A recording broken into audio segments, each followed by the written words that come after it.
सूत्र में हम 14 श्लोक तक कर चुके हैं। अब हम थोड़ा आगे बढ़ेंगे।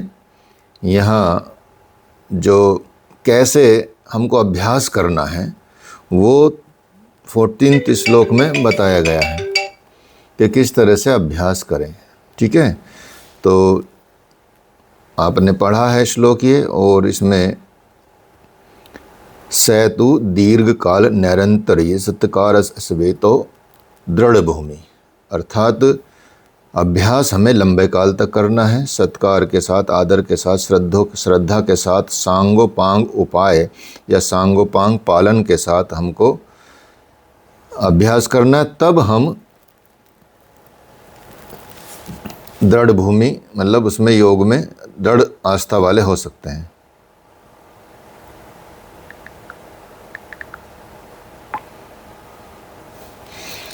क्लियर है?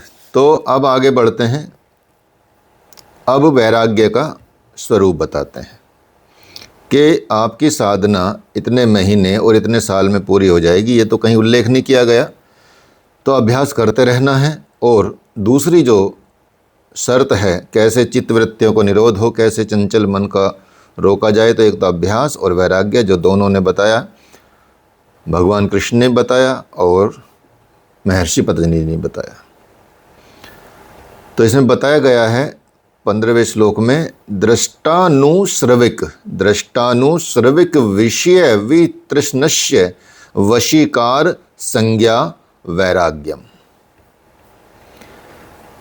तो यहाँ बताया गया कि दृष्ट अर्थात देखे हुए, जो हमने विषय देखे हुए हैं, या सुने हुए, अनुश्रविक देखे हुए और सुने हुए अर्थात दृष्ट और अनुश्रविक विषयों में जिसकी तृष्णा नहीं रही, जिसकी आसक्ति नहीं रही, जिसकी इच्छा नहीं रही, जिसकी विष नहीं रही, उसका वैराग्य वशीकार नामक अर्थात अपर वैराग्य है। वशीकार वैराग्य मतलब अपर वैराग्य, एक पर वैराग्य, एक अपर वैराग्य। ठीक है, पर वैराग्य की भी आगे चर्चा की जाएगी। तो यहाँ पे विचार किया गया कि जैसे हमारे गुरुदेव का वैराग्य कैसा था। जब वो 9th क्लास में थे तो उन्होंने घोषणा की कि मेरे सामने चाहे कैसी भी घटना घट जाए, अपने प्रियजनों के साथ भी, उनके शरीर के साथ कुछ भी हो जाए, लेकिन यदि कोई भी विचार ना आए, ऐसी स्थिति में भी, मतलब जब आप देखें कि कुछ भी घटना घटित हो रही है, चाहे प्रिय घटना हो चाहे अप्रिय घटना हो, उस वक्त में भी यदि कोई भी विचार आपको परेशान ना करे, तो इसको वैराग्य कहते हैं। अपने स्वरूप में स्थित होकर अज्ञानी के साथ अज्ञानी का व्यवहार करना है। अपने स्वरूप में स्थित होना, अज्ञानी के साथ अज्ञानी का व्यवहार करना, चोर के साथ चोर जैसा व्यवहार करना, संत के साथ संत जैसा व्यवहार करना। व्यवहार में आपको बदलाव नहीं लाना है, व्यवहार तो व्यवहार करना ही है। जिसकी स्थिति है, जैसा जिसका पद है, कद है, उस आधार पर ही व्यवहार करना है।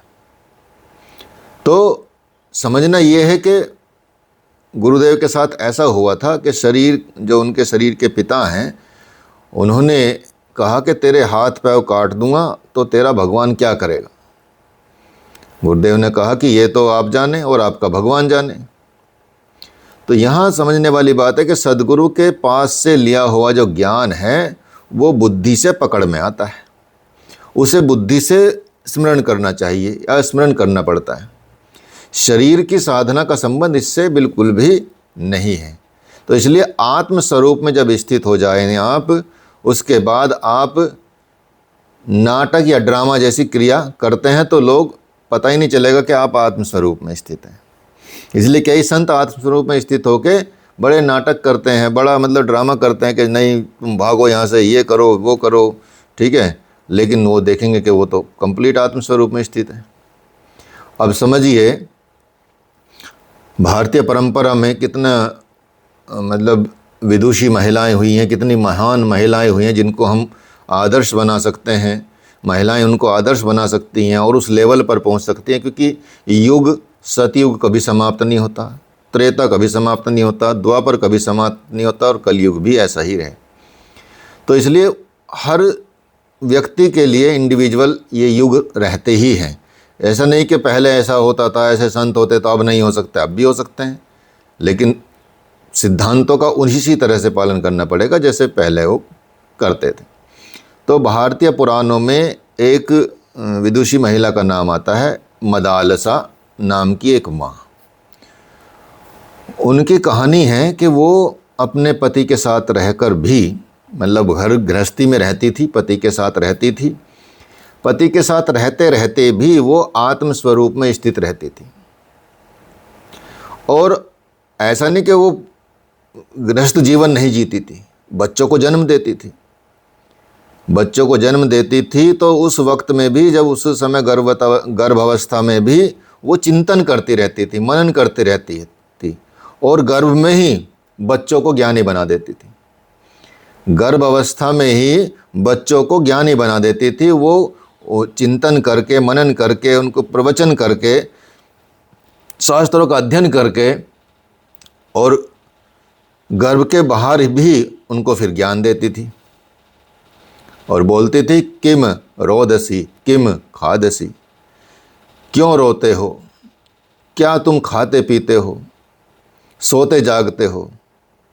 बोलती थी, अरे ये तो आत्मा का धर्म है ही नहीं जो तुम कर रहे, ये तो शरीर का धर्म है।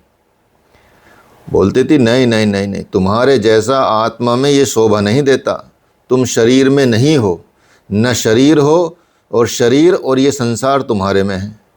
मैं तुम्हारी माँ नहीं हूँ और न कोई तुम्हारा पिता है। तुम सर्वत्र व्याप्त आत्मा हो, तुम आत्मस्वरूप हो। ऐसा ज्ञान दे दे के वो 7-8 साल में होते होते ही बच्चों को सन्यासी बना देती थी, और वो सन्यासी बनकर वन प्रदेश में चले जाते थे। ऐसे करके उन्होंने अपने 8 बच्चों को सन्यासी बना दिया। आज उनके पति भी ज्ञानी थे, ऐसा नहीं कि वो सहयोग नहीं करते थे, क्योंकि वो भी ज्ञानी थे और माता भी ज्ञानी थी, तभी ऐसा हो सकता है। इसलिए वो 8 बच्चों को जब वो ज्ञानी बना चुकी थी तो उन्होंने कहा कि कम से कम एक बच्चे को तो ऐसा ज्ञान दो कि ज्ञानी होकर राजा जनक की तरह घर में रहे। तब उन्होंने ऐसा किया और 9वें बच्चे को उसने ज्ञान में स्थित किया और ज्ञान में स्थित करके उसको कर्मयोगी बना दिया। तो यही महात्मा अर्जुन को भी ज्ञान में स्थित करके भगवान ने कर्मयोगी ही बनाया था। तो भगवान ने ज्ञान लेने के बाद निर्मोही अर्जुन, जब भगवान से ज्ञान मिल गया, भगवान से ज्ञान लेने के बाद जो निर्मोही अर्जुन थे, अनासक्त अर्जुन थे, वीतरागी अर्जुन थे, आत्मज्ञानी अर्जुन थे। सोचिए, जब भगवान से ज्ञान प्राप्त किया तो अर्जुन कैसे बन गए? अनासक्त हो गए। अर्जुन कैसे हो गए? वीतरागी हो गए। अर्जुन कैसे हो गए? आत्मज्ञानी हो गए। इतना ही तो करना है, कुछ विशेष तो करना नहीं है। तो इसलिए भारत में भी यदि सबको ये कह दें कि तुम आत्मा हो तो गाली देंगे, वो कहेंगे कि अपने को भगवान कह रहा है। अरब में कह दें तो प्राण ले लेंगे आपके। ठीक है, जब आप अपने को साक्षी समझते हैं तो विवेक की प्राप्ति होती है, तब आपकी बुद्धि से विवेक उत्पन्न होता है। उस विवेक के द्वारा आप साक्षी भी बने रह जाते हैं और जीव जैसा व्यवहार भी करते रहते हैं। तो वही तो धारण करना है। इसलिए कहीं भी रह के, किसी भी स्थिति में रह के वैराग्य को प्राप्त किया जा सकता है। आप घर में रहते हुए भी सारे नाते और रिश्ते निभाते हुए भी, सारे संसार में रहते हुए भी, फिर भी आप आत्मस्वरूप स्थित रह सकते हैं। तो महर्षि कहते हैं कि जब आप वैराग्य धारण करके अपने आत्मस्वरूप में रहने का अभ्यास कर रहे हैं और यदि उसमें निरंतरता बनी हुई है तो बड़ी आदर बुद्धि हो जाती है। अभ्यास और वैराग्य के प्रति फिर आगे चलकर इसकी सिद्धि भी होने लगती है। लगातार अभ्यास करते रहेंगे, लगातार वैराग्य की प्रैक्टिस करते रहेंगे, उसका अभ्यास भी करते रहेंगे, तो आगे चलकर क्या होगा? जल्दी ही आपको सिद्धि हो जाएगी। अज्ञान की भी सिद्धि हो जाएगी, क्योंकि अज्ञान की सिद्धि तो मतलब उसका अज्ञान का मतलब पता चल जाएगा। सिद्धि का मतलब यह है कि सिद्धि तो पहले से ही अज्ञान की, क्योंकि हम पैदा होते ही अज्ञान में रहते हैं।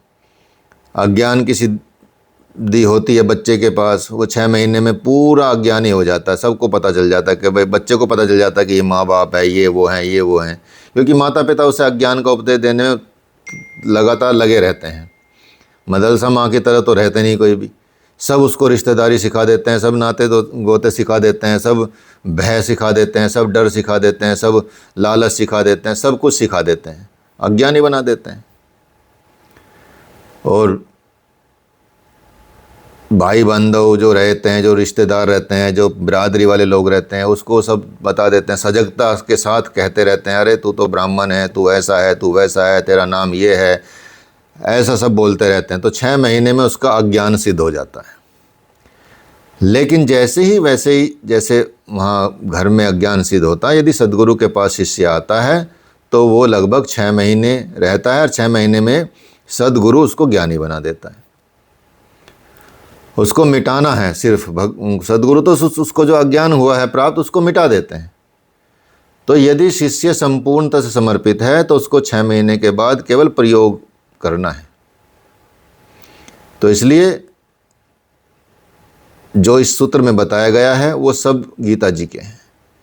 ये जो पतंजलि योग सूत्र, योग दर्शन सूत्र आ रहा है, वो सब गीता के अध्याय 2 के 42वें और 43वें मंत्र का भी अनुवाद है। जब देखने योग्य दृश्य मधुर विषयों से अनिच्छा हो जाएगी, सुने हुए दृश्यों की देखने की भी इच्छा नहीं रहेगी, जब दोनों से वैराग्य हो जाएगा, उस समय क्या होगा, आपको एक सिद्धि मिलेगी, उसका नाम है वशीकार। जो यहाँ देखे गए हैं और जो परलोक में सुने गए हैं बात, यहाँ की बात भी और परलोक की बात भी। पारलौकिक बातें जो सुन रहे हैं, जैसे सुना है आपने कि हिमालय में ऐसा है वैसा है, या स्वर्ग है, सुख है, जब उससे भी वैराग्य हो जाए तब स्वाभाविक ही है कि आपका चित्त सम शांत हो जाएगा। जब चित्त सम शांत हो जाएगा, इसी को ही क्या कहते हैं, वशीकारता कहते हैं। उस अवस्था में आपको वैराग्य प्राप्त होता है, और वैराग्य अपने से होता है और गुरु के पास जाने से होता है। मतलब अपने से तब होगा जब आपके पूर्व संस्कार होंगे। जब चित्त में देखने की कामना, सुनने की कामना, विषयों को भोगने की कामना बिल्कुल नहीं रहेगी, तब चित्त शम शांत हो जाएगा और फिर वैराग्य उत्पन्न होगा। और जब ऐसा वैराग्य उत्पन्न होगा तो निर्मल वैराग्य हो जाएगा। तो उस वैराग्य के उत्पन्न होने के बाद आगे होना क्या है, ये भी जानना जरूरी है कि भाई वैराग्य उत्पन्न होगा। जिसे वैराग्य नहीं हो रहा है तो ये आप समझ लें, ये जान लेंगे कि कहीं ना कहीं कोई ना कोई कामना बची हुई है।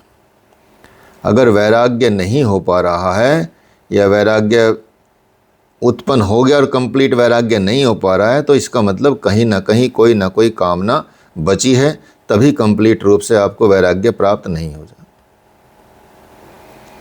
तो कहते हैं, या बहुत सारे लोग के मौज मस्ती एंजॉय करने जाते हैं, हमारे पति, हमारे मित्र लोग रविवार में जाके ये करते हैं, शनिवार में ये करते हैं, समुद्र देखते हैं, ये सब व्यवहार, पूरा व्यवहार जगत में आनंद के स्रोत माने जाते हैं।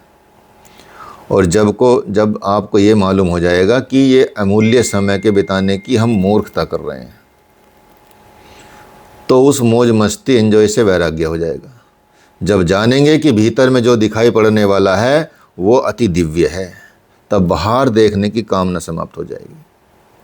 जब बाहर से सुनने की कामना समाप्त हो जाएगी तो जानेंगे कि भीतर से जो ब्रह्मवाणी प्रकट हो रही है वो वाणी सुनाई पड़ेगी। भगवान नारायण ने अर्जुन के पास भगवत गीता कही थी, ठीक है। ऐसा नहीं कि तभी कही थी, उससे पहले भी भगवान कह चुके थे, बल्कि उससे पहले तो गीता गाई जा रही थी, जिसे बहुत सारे ऋषियों ने सुना था। उसके पहले जब गा रहे थे तो सूर्य ने सुना था। और इसलिए ब्रह्म के द्वारा जो गीता सदा गाई जा रही है, बाहर जब सुनने से अनिच्छा हो जाएगी, तब जो गीता गाई जा रही है वो ब्रह्म के द्वारा वो सुनाई पड़ेगी। संत ऋषि यही करते हैं, जब वो भाष्य लिखते हैं तो वो स्वयं सुनते हैं।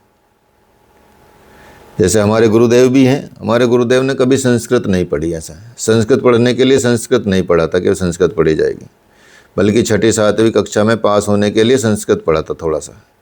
लेकिन जब साधन पथ में आए तो संस्कृत में पद प्रकट होने लगे।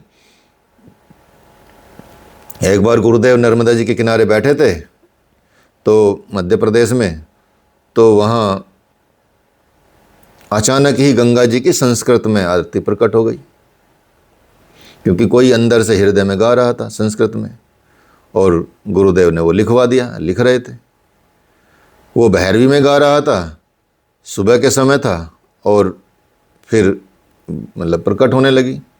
और जब वो प्रकट हुई तो फिर इस तरह के अलग अलग प्रकार के राग रागनियों के साथ संस्कृत के पद हृदय में आने लगे। तो सिर्फ महाराज जी क्या थे, गुरुदेव क्या थे, सिर्फ एक दृष्टा मात्र थे वहाँ, क्योंकि सब कुछ वैराग्य हो चुका था। तो तब जब वैराग्य हो जाता तो सारी चीज़ें बाहर की बंद हो जाती हैं, और देखी भी और सुनी भी, और अंदर से देखना सुनना शुरू हो जाता है। वेद पुराण ये सब शास्त्र, ये सब ब्रह्म ने गाए हैं। बाहर के विषयों से जब वैराग्य होने लगता है तो ऋषियों ने उन्हें सुना है। यही बात यहाँ कही जा रही है।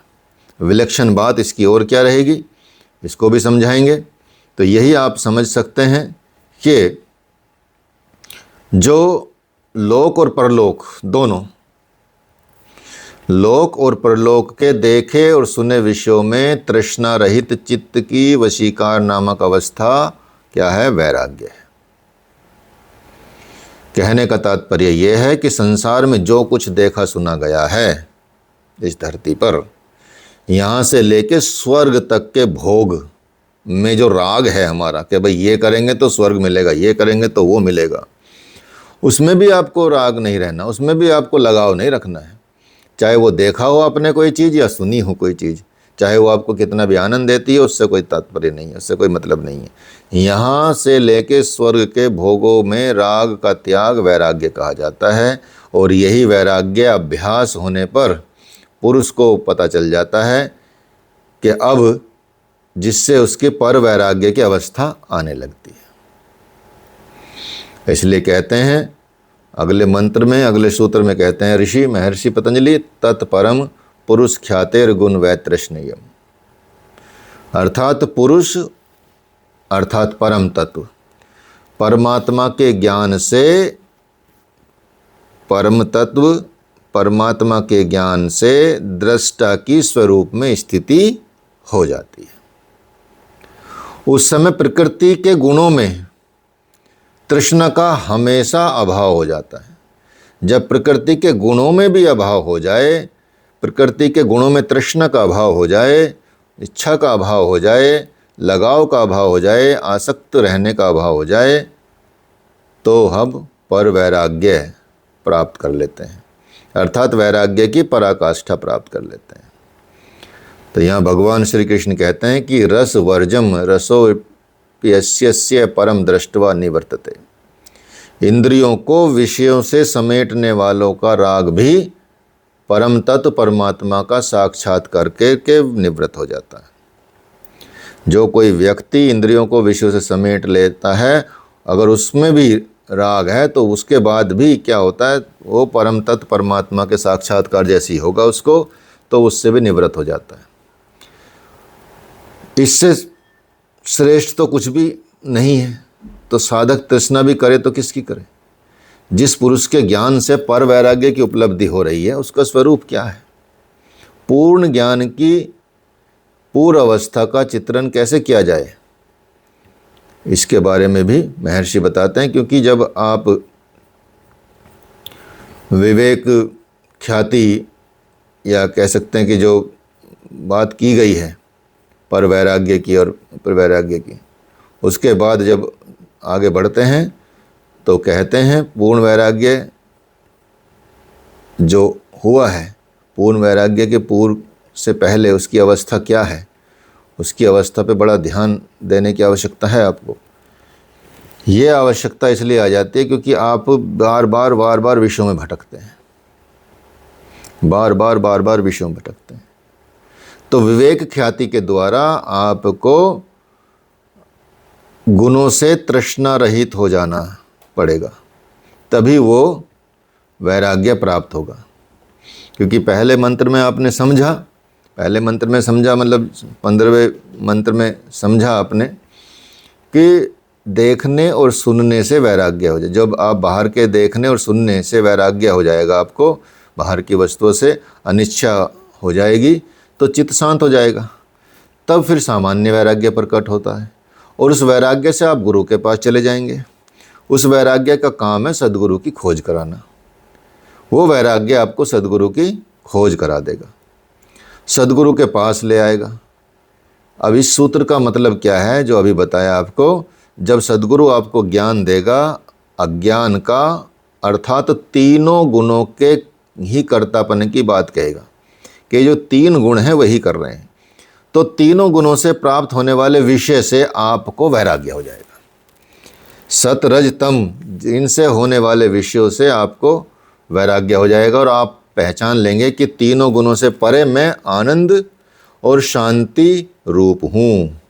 और इन तीनों गुणों से प्राप्त होने वाले जो विषय हैं उनसे फिर आपको क्या होगा? वैराग्य प्राप्त हो जाएगा। जब ऐसा होगा तो उसे कहते हैं पर वैराग्य। इससे पहले बताया आपको अपर वैराग्य। अपर वैराग्य में ये बताया कि जो हमारे बाहर के देखे सुने विषय हैं उनसे यदि आप अनासक्त हो जाएंगे, वो है, या उनमें आपकी आसक्ति नहीं रहेगी, वो है आपका अपर वैराग्य। ठीक है, तो वही अपर वैराग्य को आगे कैसे बढ़ेंगे? जब आपको आपका चित्त शांत होने के बाद सद्गुरु की खोज हो जाएगी और उसके बाद आप धीरे धीरे अब 3 गुण रह गए, 3 गुणों से परे फिर वो आनंद की अवस्था प्राप्त होगी। वो जो आनंद की 3 गुणों से परे भी हो जाएगी तो वो होगा आपका पर वैराग्य, अर्थात नित्य वैराग्य। कहने का तात्पर्य है कि जब तक ब्रह्म प्राप्त न हो जाए ये नित्य बना रहता है। अब आगे की भूमि बताते हैं महर्षि। आगे बताते हैं कि वितर्क विचार आनंद अस्मिता अनुगमात्म संप्रज्ञात। वितर्क विचार आनंद अस्मिता, वितर्क विचार आनंद अस्मितानुगमात संप्रज्ञात। कहने का तात्पर्य यह है कि जो वितर्क है, विचार है, आनंद है, अस्मिता, ये चार नामक स्वरूप के संबंध से जो चित्तवृत्ति का निरोध है वह है संप्रज्ञात समाधि। तो संप्रज्ञात समाधि के बारे में यहाँ बताया गया है कि संप्रज्ञात समाधि क्या है? वितर्क विचार आनंद अस्मिता, ये स्वरूप के संबंध में जो चित्तवृत्तियों का निरोध है, जब इनके प्रति चित्तवृत्तियों का निरोध हो जाएगा तो संप्रज्ञात समाधि प्राप्त हो जाएगी। वितर्क विचार आनंद अस्मिता, वितर्क विचार आनंद अस्मिता, ये 4 पॉइंट बहुत अच्छे से याद रखना, लिख भी लेना। संप्रज्ञात समाधि में इसको इन्वॉल्व करना। वितर्क क्या है? जब आप वैराग्य को प्राप्त कर लेते हैं ध्यान में एकाग्रचित करने के लिए, तो न चाहते हुए भी इसमें संकल्प विकल्प और तरह तरह की कल्पनाएं उठती हैं। जैसे चाहे जितना भी ऊपर से खेत की जोताई निड़ाई कर दी जाए, ठीक ठाक कर दी जाए, फिर भी क्या होता है? घास फूस निकल आती है। ऊपर से आपने बीज बो दिया तो भी घास फूस निकलते रहेंगे।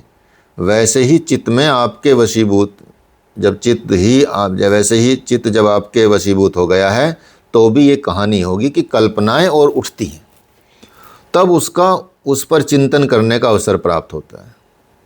इसलिए दुख दोषानुदर्शनम, दुख और दोष पर विचार करते रहना चाहिए, वहाँ पर चिंतन प्रकट होगा। और इतना काल हो गया फिर भी ये कल्पनाएं उठ रही हैं, ऐसी अवस्था लगभग सभी अच्छे साधकों के पास आती रहती हैं। तो उस वितर्क अर्थात संकल्प विकल्प के कारण साधक चिंतन में जब प्रवृत्त होता है तो मानो उसका नाश करता है, उसको हटाता है, अर्थात सम शांत करता है। तो ये एक बात और ध्यान से सुन लें कि जब उस पर आप विचार नहीं कर रहे हैं तो विचारों का अंत नहीं होगा। हाँ, जब उन पर आप चिंतन करते हैं तो ज्योति प्रकट होती है और ज्योति रूप समाधि आपको लग जाती है। जब तक सतोगुण की अवस्था रहेगी तब तक समाधि रहेगी, और जब समाधि टूटेगी तो वहीं से फिर विचार प्रारंभ हो जाएंगे। राजयोग जैसा है ये एक तरह से। जब संकल्प विकल्प उठता है तब आप चिंतन में आते हैं। ये बहुत गूढ़ बात है कि जब चिंतन आपके पकड़ में आ जाएगा तब चित्त में दूसरा कोई विचार नहीं आएगा। इसलिए वैराग्य होने के बाद भी आपके मन में संकल्प विकल्प उठते रहेंगे, इसलिए उसको लगातार उसका प्रयास करता रहना चाहिए। तो किसी ने गुरुदेव से पूछा कि गुरुदेव ये विकल्प क्या है? तो गुरुदेव ने उत्तर दिया कि जो अलग अलग तरह की बहुत सारी प्रकार की कल्पनाएं हैं, पहले जो क्रियाएं हो गई हैं, ये क्रिया वो क्रिया, ऐसा नहीं करना चाहिए था, वैसा नहीं करना चाहिए था, ऐसा जीवन जीना नहीं चाहिए था, वैसा जीवन नहीं जीना चाहिए था, ये सब विचार उठते हैं। यही तो विकल्प हैं। स्मृति का प्रश्न है कि मतलब स्मृति पे बात की ये की जाए तो उसमें देखेंगे ये वहीं से आते हैं सारी चीज़ें। फिर किसी ने प्रश्न किया कि गुरुदेव विचार कब नहीं आते, अर्थात संकल्प विकल्प कब कब नहीं आते? तो गुरुदेव ने बताया कि ऐसा है कि जो कल्पनाएं कब कब नहीं उठती, एक तो चिंतन करने पर नहीं उठती, दूसरा भजन गाने पर नहीं उठती। जब आप भजन गा रहे होंगे तो एक भी विचार नहीं आता, मन से यदि भजन गा रहे होंगे, जिनके मन से प्रकट हो रहा होगा। इसी से आप देखेंगे कलयुग में भगवान के नाम और गुणों का कीर्तन सुखद साधना है और सुविधाजनक भी है, क्योंकि उसी से चित्त में शांतता आ जाएगी, ध्यान प्रकट हो जाएगा, नाम जपने की आवश्यकता नहीं पड़ेगी। और जो उत्तम अधिकारी है उसके लिए तो चिंतन ही है, उसको तो जिसको चिंतन समझ में नहीं आए उसके लिए जप है। तो वाल्मीकि जी जिस अवस्था में जप करने जा रहे थे उस अवस्था पर आप पर विचार करना होगा आपको। उसके लिए न मनन था न चिंतन, बल्कि तप के साथ राम जाप, राम नाम जपना था। जप शब्द जहाँ आएगा वहाँ स्मरण की बात हो जाएगी। तो विचार नहीं आते जब चिंतन करने लगते हैं, उन विचारों पर विचार करने लगते हैं, तब विचार नहीं आते। और आश्चर्य की बात तब होती है जब चिंतन कुचिंतन को पी जाता है। चिंतन जो है आपका वो कुचिंतन को भस्म कर देगा, उसको पी जाएगा। जैसे सूर्य का प्रकाश अंधेरे को पी जाता है, उस अवस्था में आनंद प्रकट होता है। जैसे गाने वाले को आनंद प्रकट होता है, सुनने वाले को भी आनंद प्रकट होता है। गाते गाते जो स्वर के माध्यम से या स्वर के माध्यम से उतर जाता है उस भूमि में, तो जहाँ से आनंद प्रकट होता है तो आनंद का स्रोत भी क्या होता है, खुल जाता है। उस समय का आनंद क्या है? उस समय का आनंद बड़ा अलग आनंद होता है, वो होता है दिव्य स्पर्श। बहुत से ऐसे गाने वाले हुए हैं जिनके गाते गाते मूलाधार चक्र सक्रिय हो गया, जागृत हो गया। जैसे संत तुकाराम महाराष्ट्र के, चैतन्य महाप्रभु, मीरा ने नाचा आनंद के बाद और इन लोगों ने नाचा आनंद के पहले। दो प्रकार के साधक हैं।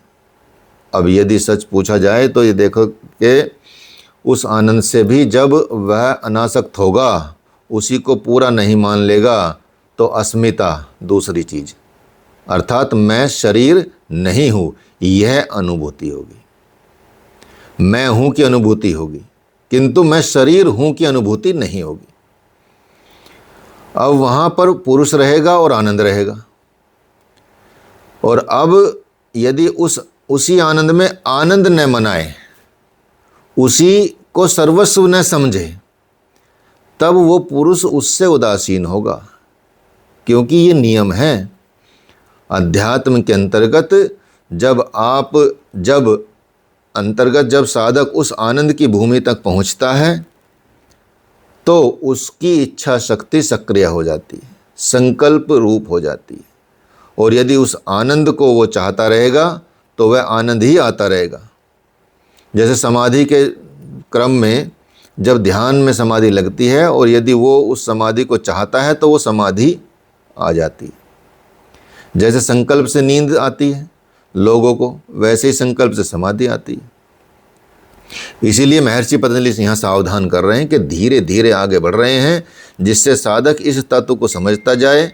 जब आप नित्य प्रति 15 मिनट ध्यान में बैठेंगे, निश्चित समय तो ये बात मात्र आपको समझ में ही नहीं आएगी बल्कि दिखाई भी पड़ने लगेगी। तो इसलिए वितर्क, विचार, आनंद, अस्मिता के साथ जो समाधि होती है वो संप्रज्ञात कहलाती है। योग में सुरत सम है, योग भली प्रकार ज्ञात है, किंतु इस योग में वितर्क चलता रहता है। साधन पाद के 33वें सूत्र में कहते हैं वितर्क बाधने प्रतिपक्ष भावनम, कि योग साधन में विरोधी भाव आने पर उनमें कमजोरी को देखना। योग साधन में विरोधी भाव जब आते हैं, आने पर उनमें कमजोरी देखना, उनके द्वारा होने वाले अनिष्ट की भावना करके उनसे बचना प्रतिपक्ष की भावना है। ऐसे वितर्क भी उठते हैं, उनके निवारण के लिए विचार भी चलता रहता है। तो जैसे ही निवारण हुआ, आनंद भी है और अस्मिता भी है, प्रकृति पुरुष का मिश्रण, इनसे मिली जुली चित्त का जो समाधान है वो संप्रज्ञात योग की अवस्था है। ठीक है, इतना तो आप ध्यान से, थोड़ा सा गूढ़ता है इसमें, समझते जाएंगे। धीरे धीरे ये किस सीक्वेंस में इसलिए बताया गया है, इसको इसलिए धीरे धीरे बताया गया है कि वैराभ्यास करेंगे, वैराग्य होगा, वैराग्य के बाद क्या होगा, फिर कौन सी समाधि प्राप्त होगी, उस समाधि को फिर आगे बढ़ाएंगे तो फिर क्या प्राप्त होगा। तो अब बताते हैं विराम प्रत्याभ्यास पूर्व संस्कार से शून्य। अब यहाँ लगेंगे, देखेंगे जैसे बात की जाएगी कि जब वितर्क, विचार, आनंद, अस्मिता पर भी विराम लग जाए, जब वितर्क, विचार, आनंद और अस्मिता पर भी विराम लग जाए, अभ्यास करते करते इस पूर्व अवस्था पर जहाँ विराम लग गया, जिसमें चित्त का स्वरूप संस्कार मात्र ही शेष रहता है, वो योग अन्य है नहीं, अन्य ही है, अर्थात असंप्रज्ञात समाधि है। कहने का तात्पर्य कि वो कैवल्य की अवस्था वाला है, सूक्ष्म है, अनिर्वचनीय है, जिसमें अनेक जन्म से चले आए हुए पति की इस स्थिति तक पहुंच पाते हैं। जो कई जन्मों से इस रास्ते पे हैं वो इस स्थिति तक पहुंच जाते हैं। जैसे अनेक जन्मों के बाद बुध राज प्रसाद में जन्मे, वो उनका प्राप्ति वाला अंतिम जन्म था। ऐसे ही काक भुसुंडी का अंतिम जन्म 1000 जन्म पश्चात प्राप्ति वाला जन्म था। ऐसे ही बड़े संतों का, गुरुओं का, गुरु महाराजियों का भी अंतिम जन्म प्राप्ति वाला होता है। कई जड़ भरत, सुखदेव, ध्रुव, भगवान कृष्ण इत्यादि ऐसे महापुरुष थे जिन्हें पहले से ही, मतलब पूर्व की प्राप्ति जन्म से थी। ऐसे महापुरुषों को शीघ्र सिद्ध योग जो है शीघ्र सिद्ध हो जाता है। जो इस तरह के महापुरुष होते हैं उनका योग जल्दी सिद्ध हो जाता है। तो इसलिए जब सब वृत्तियों का निरोध का कारण जो पर वैराग्य है, उसके अलग बार बार पुनः पुनः अनुष्ठान रूप से, अभ्यास से जो उसके संस्कार शेष रह जाते हैं, वो दूसरी अवस्था असंप्रज्ञात समाधि है।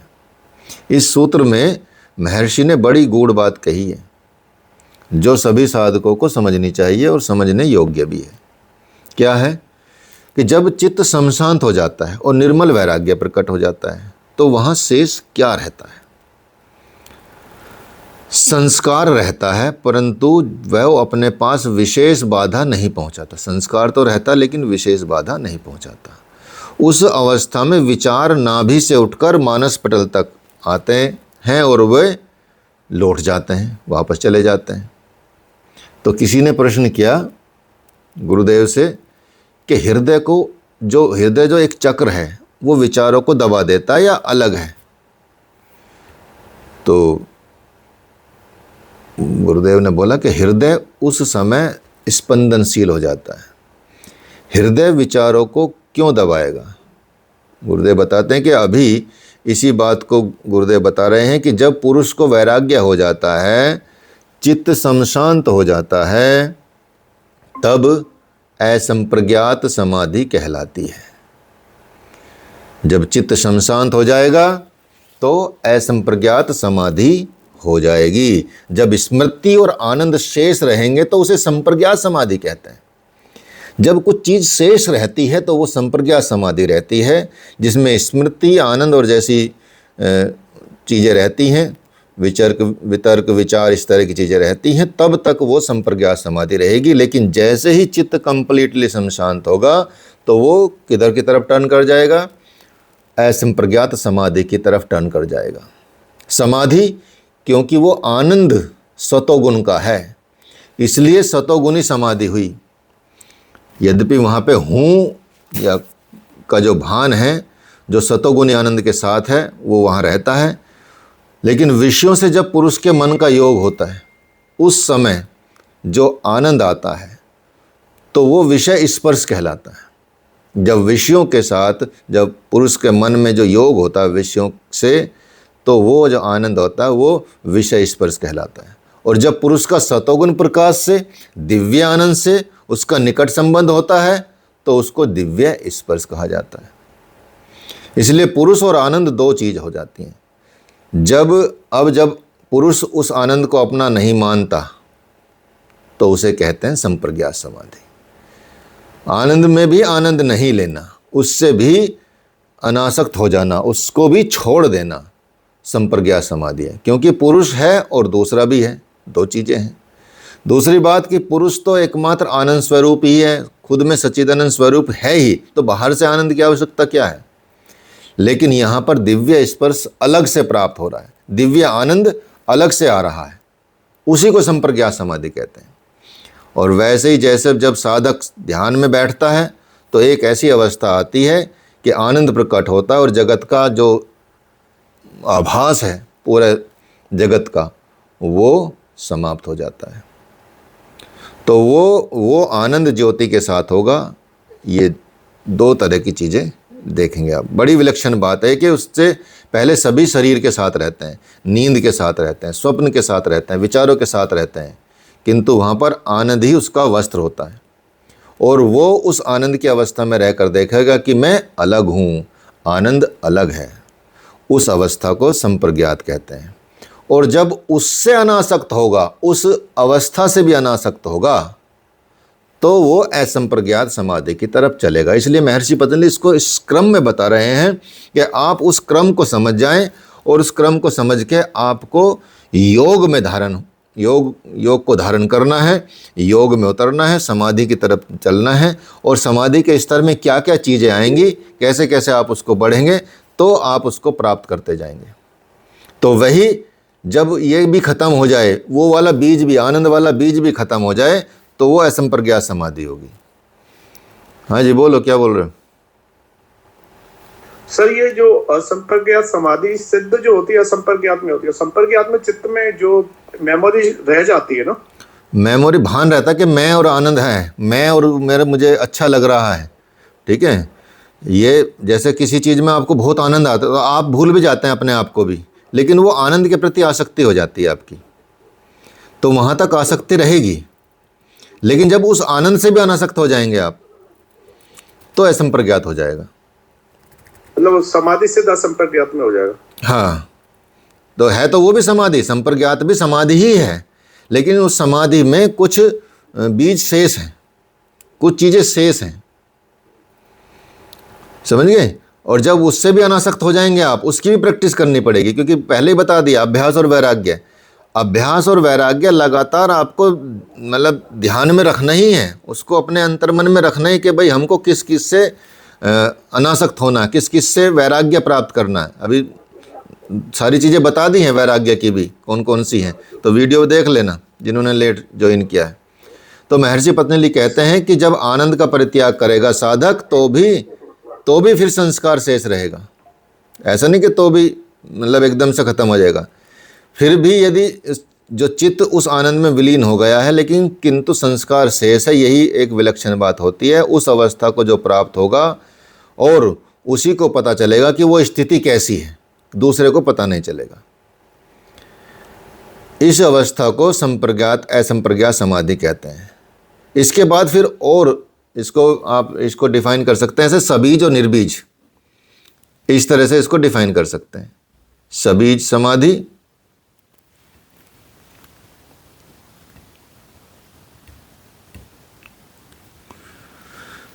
हाँ जी, सबीज समाधि और निर्बीज समाधि। आवाज आ रही है?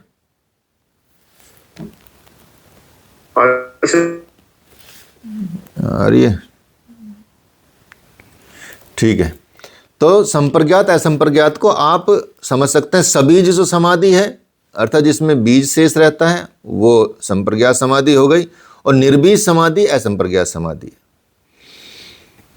तो जब चित्त समशांत हो जाता है तो बीज रूप में संस्कार वहाँ रहता है, वही संप्रज्ञात समाधि हो गई। जैसे विचार चलता रहता है, फिर भी नींद आ जाती है, वैसे ही संस्कार रहता है, लेकिन स्मृति बहुत व्यापक रहती है और आत्मस्वरूप तक एक सीमा तक विशेष प्राप्त हुई रहती है। जैसे कोई बैठा है और विचार नहीं आ रहा है, फिर भी शरीर की अनुभूति तो हो रही है कि कोई है, ठीक है, विचार नहीं कर रहे हैं आप, लेकिन एक आभास है कि कोई है। हाँ, ये बात अलग है कि उस समय वो स्मृति उस स्मृति में ही है कि मैं सूक्ष्म हूँ, साक्षी हूँ, दृष्टा हूँ, उसमें ही रहेगा कि मैं शरीर नहीं हूँ। दिखाई पड़ेगा कि मानव शरीर अलग है और सूक्ष्म शरीर अलग है। इसी को संस्कार का शेष रहना कहा जाता है। इसका जो समाधान बताते हैं महर्षि पतंजलि, बताते हैं अगले सूत्र में,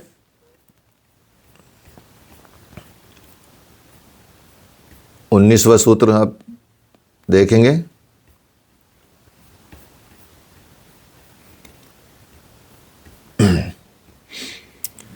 कहते हैं कि भव प्रत्यो विदेह प्रकृतिलय नाम। भव प्रत्यो विदेह प्रकृतिलय नाम, अर्थात जो सब वृत्तियों में, ये तो आपने सब सुन ही लिया कि क्या क्या संप्रज्ञात समाधि और ये सारी चीज़ें इसमें बताई गई है। तो विदेह का मतलब जो राजा जनक थे उनको विदेही कहा जाता था, अर्थात अपने देह को वो उससे भी अनासक्त हो गए थे। तो यही यहाँ बताया जा रहा है कि जो विदेह और प्रकृति लयों को जन्म से ही असंप्रज्ञात समाधि की प्रतीति होती है। जो विदेह अवस्था में रहते हैं और पिछले जन्मों के संस्कार से रहते हैं, उनको जन्म से ही ये प्राप्त हो जाती है, ये चीज़ें प्राप्त हो जाती हैं। महर्षि पतंजलि कहते हैं कि एक विदेह अवस्था होती है और दूसरी अवस्था होती है प्रकृति लयों की, जिसे योगियों की सिद्ध अवस्था भी कहते हैं।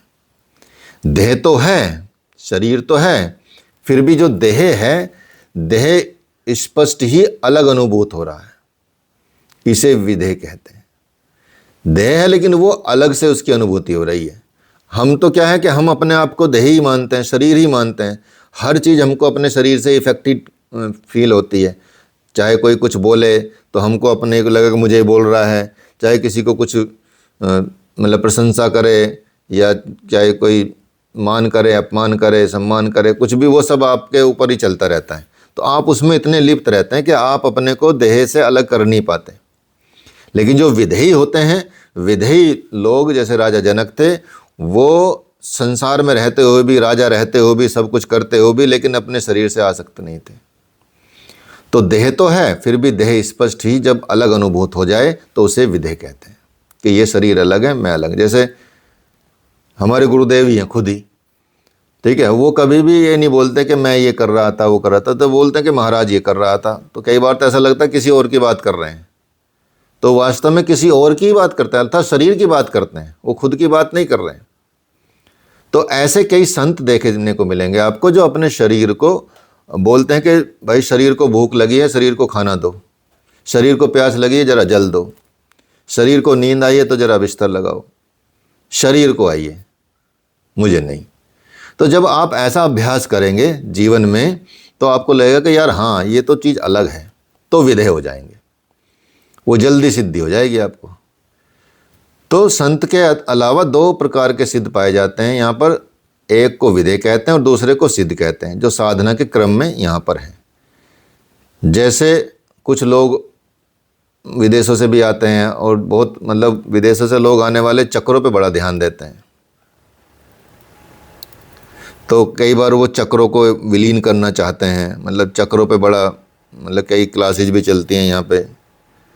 तो ऐसे ही साधना के क्रम में, या साधना के क्रम से क्या होता है, प्रकृति को अपने कारण में विलीन करते हुए सिद्ध अवस्था प्राप्त हो जाती है। अर्थात जब उस पर प्रैक्टिस शुरू हो जाती है तो विलन जब विलय होना शुरू हो जाता है, और जब विलय शुरू हो जाएगा तो विद्यावस्था प्राप्त होगी, उसे सिद्ध कहते हैं। और दूसरी अवस्था, जब विद्यावस्था प्राप्त हो जाएगी तो उसके बाद जब ये सिद्धि हो जाएगी कि ये विदेह शरीर भी नहीं है, तो वो सिद्ध अवस्था आ जाएगी। तो पहले जन्म में यदि साधना रहती है और इस जन्म में बिना साधना के विद्यावस्था प्राप्त हो जाती है कई बार, क्योंकि पूर्व जन्मों की कई साधनाएं, लेकिन शरीर का संस्कार तो शेष रहता ही है। और इन्हीं का चित्त जो है, जो ऐसी स्थिति में आते हैं जगत में, उन्हीं का चित्त शमशान देखा जाता है, सम शांत एकदम, उसमें कोई मतलब ऐसा नहीं रहता। तो विद्यावस्था वाले ही जब संस्कार समाप्त हो जाता है तो सदा सर्वदा के लिए वो क्या हो जाते हैं, ब्रह्म स्वरूप हो जाते हैं। जीव का चित्त, जिज्ञासु का चित्त, साधक का चित्त, सिद्ध का चित्त, ब्रह्म ईश्वर सगुण ब्रह्म का चित्त, ये अलग अलग चित्त हैं। जीव का चित्त अलग होता है, जिज्ञासु का चित्त अलग होता है, साधक का चित्त अलग होता है, सिद्ध का चित्त अलग होता है, ब्रह्म और ईश्वर सगुण ब्रह्म का चित्त अलग होता है। जहाँ चित्त होता ही नहीं वो है सत्य चित्त आनंद, अर्थात निर्गुण ब्रह्म कहलाता है, सदा सत्य चित्त आनंद। तो तभी बताया जाता है तद बुद्धस्तदात्मन तिष्ठात प्रयाना। भगवान ने भगवद गीता के 5वें अध्याय में ये बताया।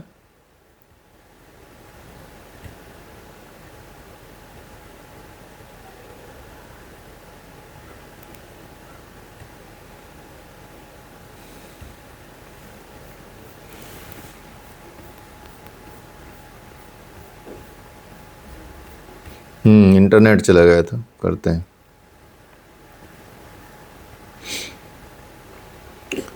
तो ये बता रहे हैं कि भजन मतलब करते करते जब विदेह अवस्था आ गई, प्रकृति लय हो चली, तो ऐसे योगियों को इस योग की प्राप्ति होती है। इस योग की प्राप्ति में भव प्रत्यय, भव प्रत्यय का मतलब होता है जन्म ग्रहण करना ही जिनका माध्यम होता है।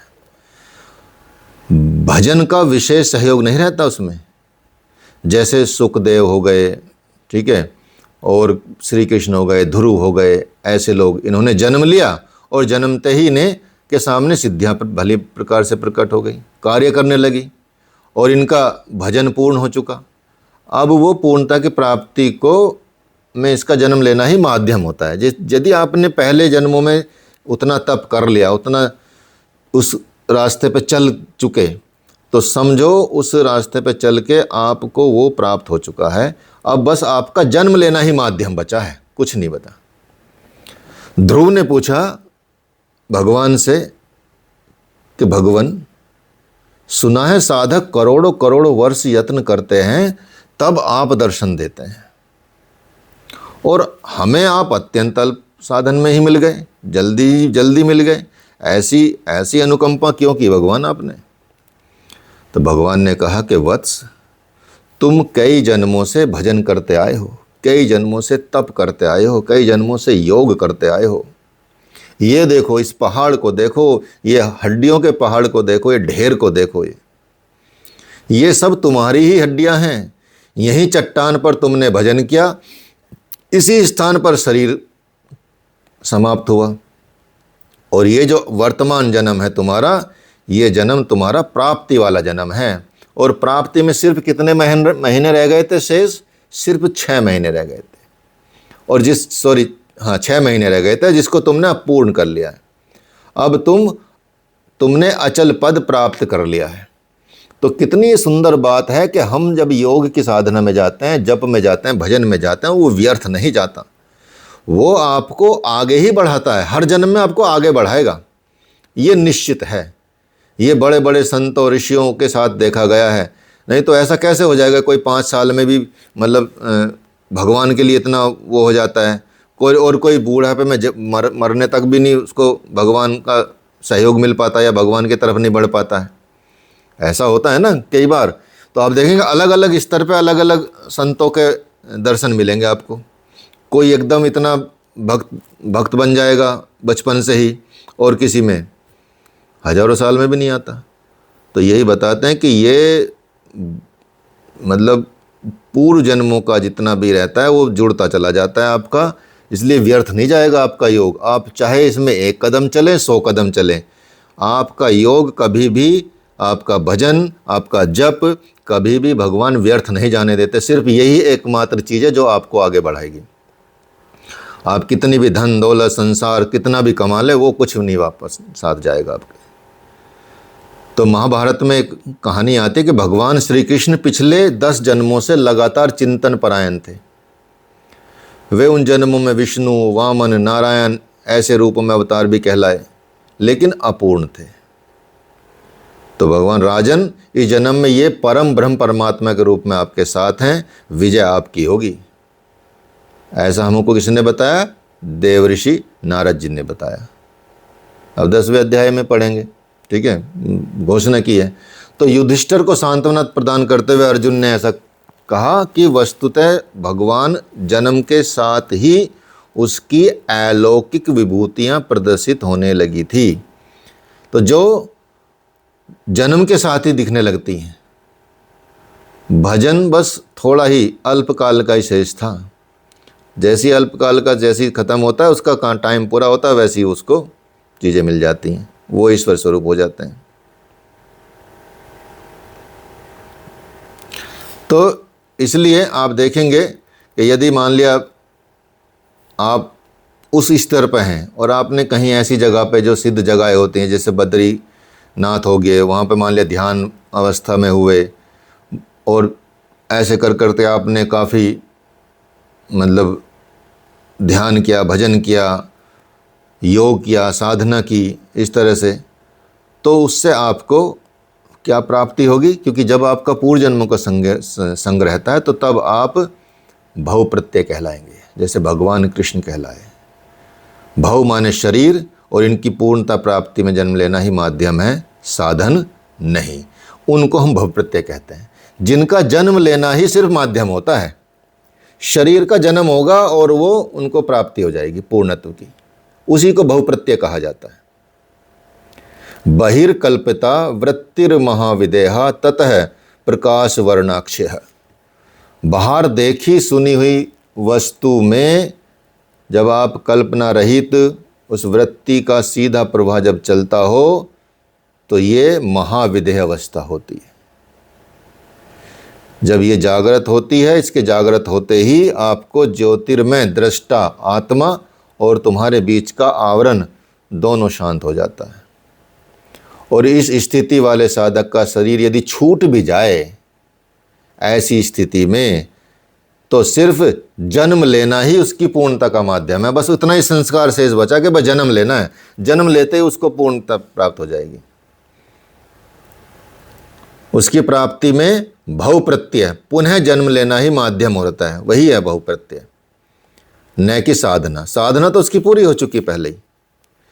इसलिए आप सोचेंगे, देखेंगे कि जो अभी बताया उदाहरण के पिछले 500 हजारों जन्मों से वो तपस्या कर रहे थे ध्रुव, और उनकी हड्डियों के ढेर थे वहाँ उन जन्मे, और उनको जन्म लेते 6 महीने के बाद ही सिद्धि मिल गई, मतलब वो चीज़ें हो गई। तो वही भव प्रत्यय है। किंतु बाकी लोगों का योग कैसे सिद्ध होगा? अब चलो जिन्होंने पहले किया है, अब मान लिया अब हम नए हैं, नए आ रहे हैं, तो बाकी लोगों का कैसे सिद्ध करना होगा? तो बताते हैं, श्रद्धा वीर्य स्मृति समाधि प्रज्ञा पूर्वक इतरेषाम। श्रद्धा वीर्य स्मृति समाधि प्रज्ञा पूर्वक इतरेषाम, अर्थात दूसरे योगी जो विधेय और प्रकृति लय नहीं है, भव प्रत्यय नहीं है, उनको श्रद्धा वीर्य स्मृति समाधि और प्रज्ञा पूर्वक असंप्रज्ञात समाधि सिद्ध होती है। ये 5 चीज़ें ध्यान में रखनी है, ठीक है। सबसे पहली बात तो श्रद्धा ही रखनी है आपको, कुछ और नहीं। योग के प्रति श्रद्धावान हो जाओ। श्रद्धावान लभते ज्ञानम, भगवान ने भी कहा है भगवत गीता में कि श्रद्धा होगी तो आपको ज्ञान प्राप्त हो जाएगा, उसमें कोई देर नहीं लगेगी ज़्यादा। तो श्रद्धावान होना, समाधि तो एक ही होती है, फिर भी दूसरे क्रम से समाधि प्राप्त होती है, उसके लिए क्रम है। पहले क्या होगा? श्रद्धा प्रकट होगी। जब श्रद्धा प्रकट हो जाएगी श्रद्धा आते ही आपके अंदर सामर्थ्य आ जाती है। किसी भी आपने मिशन के प्रति श्रद्धा हो जाएगी तो आपके अंदर ताकत आ जाएगी कि हाँ मुझे ये करना है। ठीक है। अगर श्रद्धा ही नहीं रहेगी तो आप ढीले ढाले रहेंगे कि भाई यार करें या नहीं करें, कि श्रद्धा ही नहीं है, विश्वास ही नहीं है। ठीक है।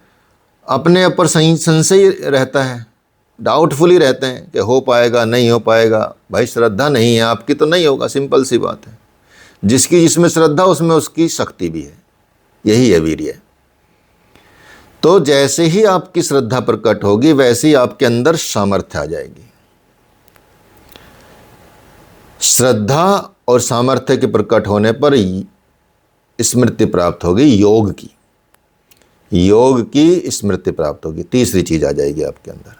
जैसी श्रद्धा और सामर्थ्य प्रकट होगी तो आपके अंदर योग विषयक स्मृति प्राप्त हो गई। जैसे चोर को चोरी करने की स्मृति प्राप्त होती है, वो चोरी कैसे कर रहा है कैसे नहीं कर रहा है ये सब याद रहता है।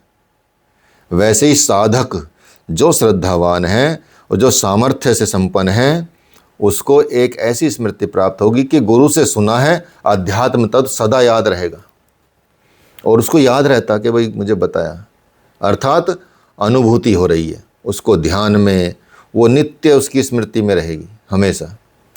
इसी कारण से जो बाह्य जगत की स्मृति से वो अछूता रहता है। बाह्य जगत की स्मृति तो कोई ज़्यादा काम की नहीं है ना, वो तो बस आपको संसार थोड़ा सा देगी और छीन भी लेगी, आपको दुखी देती रहेगी।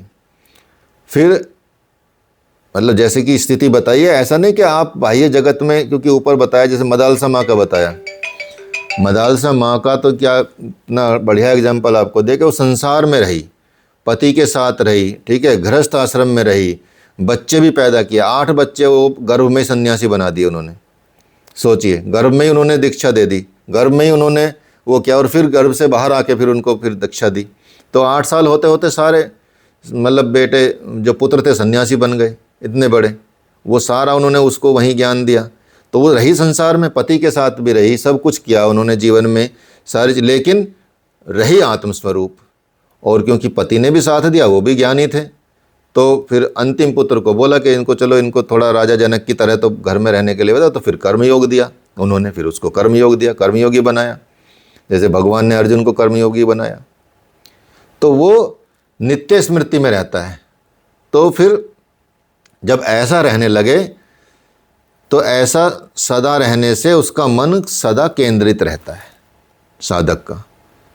उसके बाद समाधि हो जाएगी, और उस समाधि से एक ऐसी प्रज्ञा प्रकट होगी, ऐसा ज्ञान प्रकट होगा जो ब्रह्म की प्रज्ञा मानी जाएगी, यथार्थ बोध उसको कहते हैं।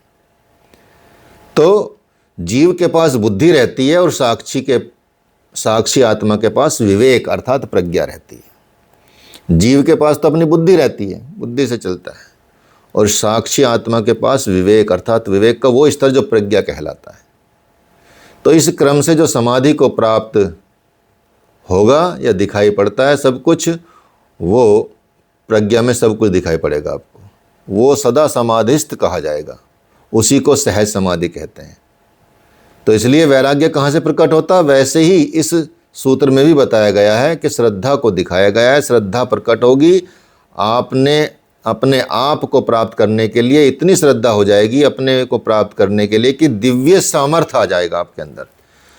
दिव्य सामर्थ्य आ जाएगा तो शरीर में, इंद्रियों में, मन में, इन सब में दिव्य शक्ति आने लगेगी आपके पास।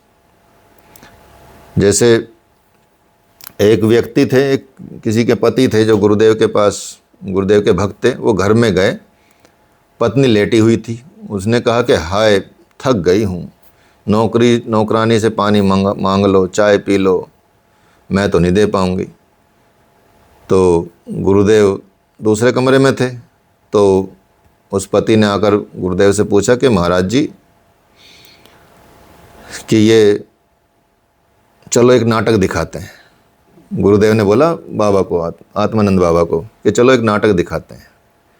हम दोनों उस भक्त के साथ उसके कक्ष में गए। लेटी हुई जो माँ थी, महाराज जी को और गुरुदेव को मतलब आत्मानंद को देखा, और वो हा हा हा हा ऐसा करते हुए कहते हुए उठ के मतलब एकदम झट से पाँव पकड़ लिए। वो दर्शन करते हुए एकदम मस्त हो गए, दर्शन में मतलब आदमी भोर हो गई। क्यों? क्योंकि महाराज जी पर विश्वास था, गुरुदेव पर विश्वास था। इसलिए उसमें दर्शन करते ही जो श्रद्धा उत्पन्न हुई, उसी श्रद्धा के चलते उसमें क्या आ गया? सामर्थ्य आ गई।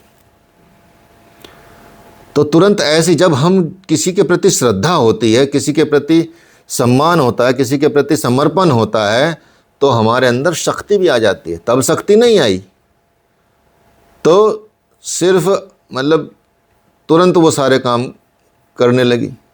इस तरह से चीज़ें वहाँ पे प्रस्तुत हुई। तो यही है कि जब दूसरे साधकों का चित्त वृत्ति निरोध और लक्ष्य प्राप्ति रूप योग, श्रद्धा, स्मृति, समाधि और प्रज्ञापूर्वक, ये इस तरह से इसी क्रम में सिद्ध होता है। ये क्रम है, आप इसको समझ लीजिएगा।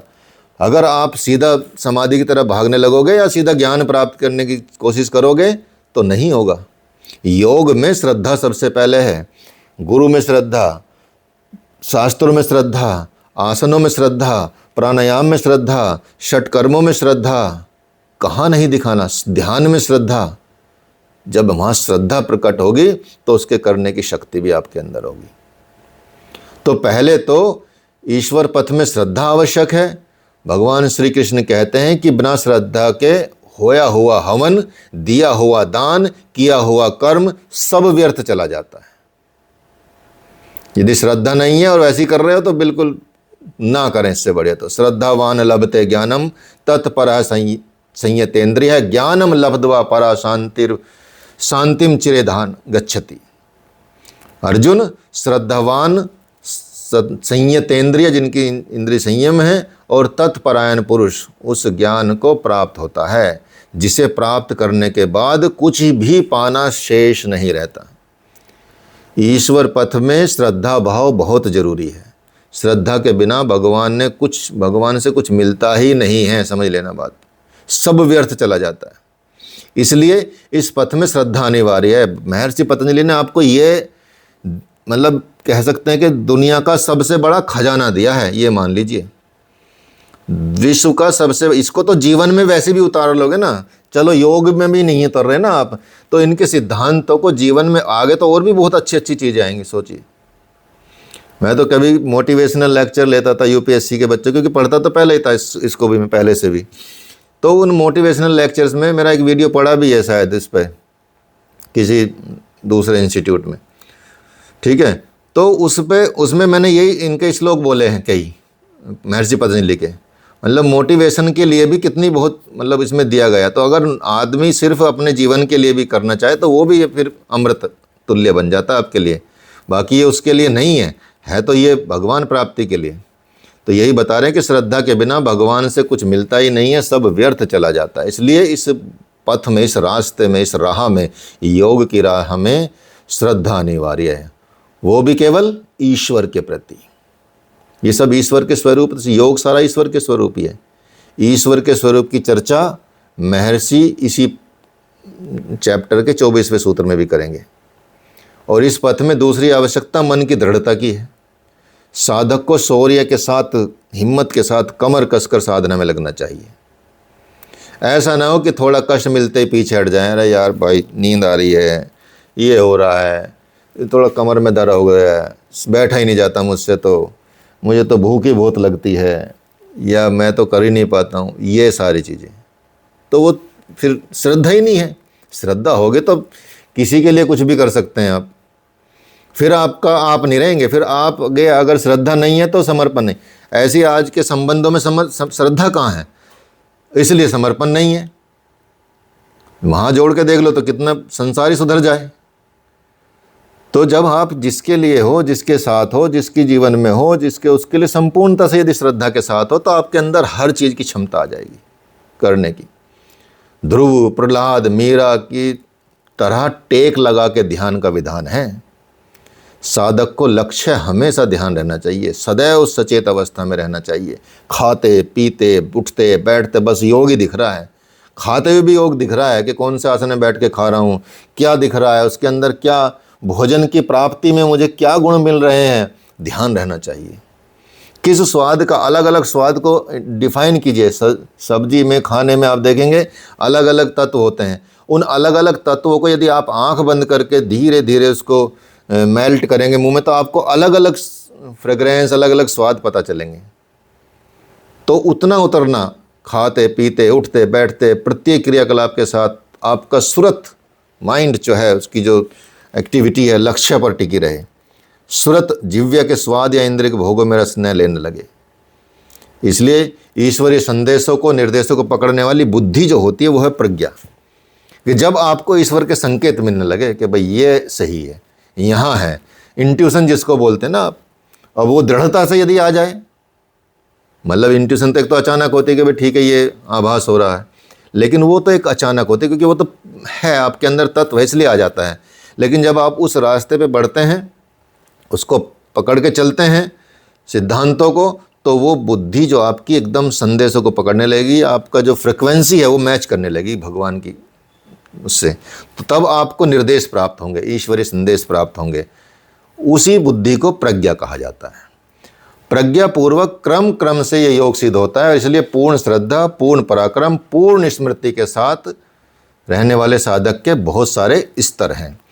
कौन से स्तर हैं आगे बताएंगे 21वें श्लोक में, नेक्स्ट क्लास में। ठीक है, अब आपकी क्लास होगी मंडे। आज इसलिए कर ली, मुझे थोड़ा लेट भी हो गया है दिल्ली जाने का, तो फिर भी मैं कहा चलो पहले ही क्लास कर लेते हैं। कुछ बच्चों को जिनका छूट गया वो इसमें कर सकते हैं, किसी का प्रश्न हो तो पूछ सकता है।